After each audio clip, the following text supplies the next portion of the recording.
we are announcing today our partnership with Northeastern University, along with Link Television.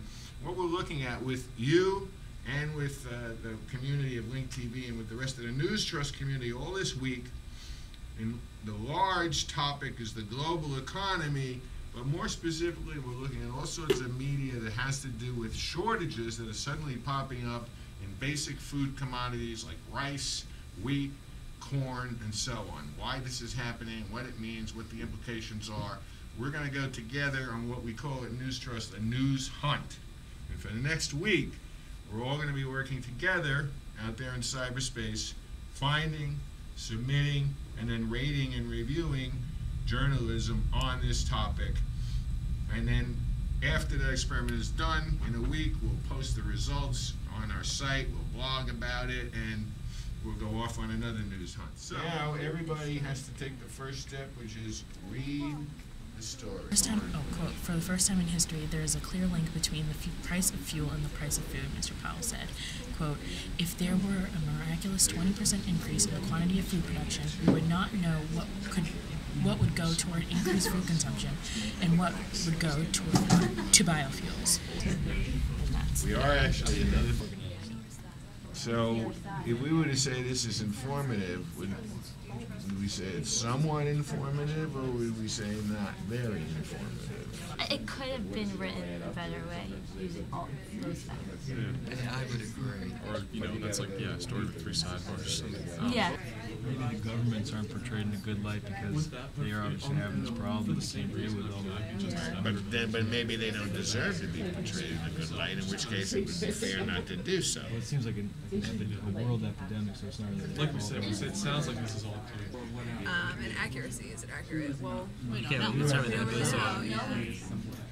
So we can put in comments.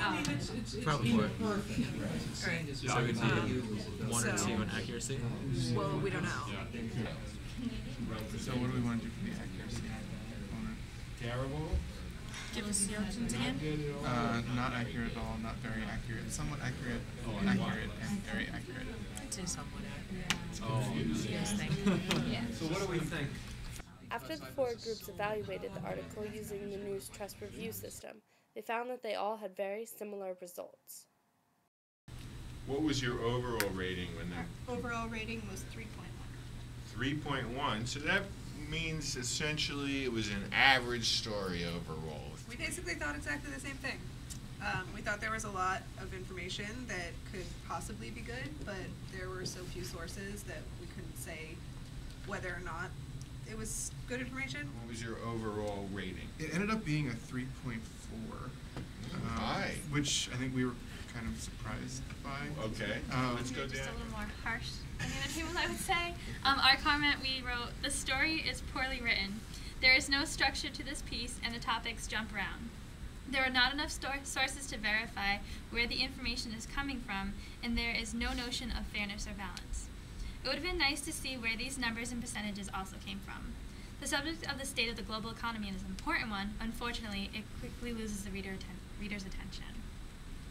We ended up giving it a 2.4 overall. 2.4. Yes. This is one of the key differences. Let's talk about it. Why did you give this a 2 for information? Wasn't there a lot of information in there? Well, we thought there was a lot of information, but it wasn't sourced, so we didn't know if it was accurate information.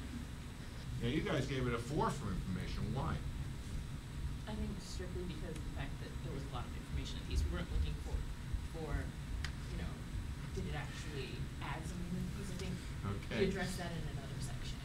What did the other tables give it information? Well, we went for a 4 on information as well because you mentioned the sourcing and the accuracy that we were unsure about, and we commented on those in the source and the accuracy portions of the review. What I want to leave you with is that this review tool, by and large, works, and when it all gets jumbled together by the algorithm, and when the conservatives come in and they have their piece and the liberals push it that way, somehow in the end it all comes out as this kind of conglomerated review that basically gives you, if the system is working, and we believe it does, a pretty good rating of the quality of this story. And that's what News Trust is all about.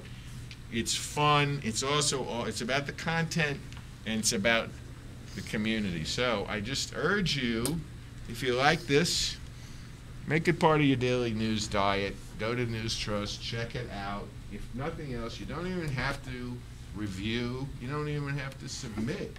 You can just go there and say, wow, here's some cool stuff I didn't see.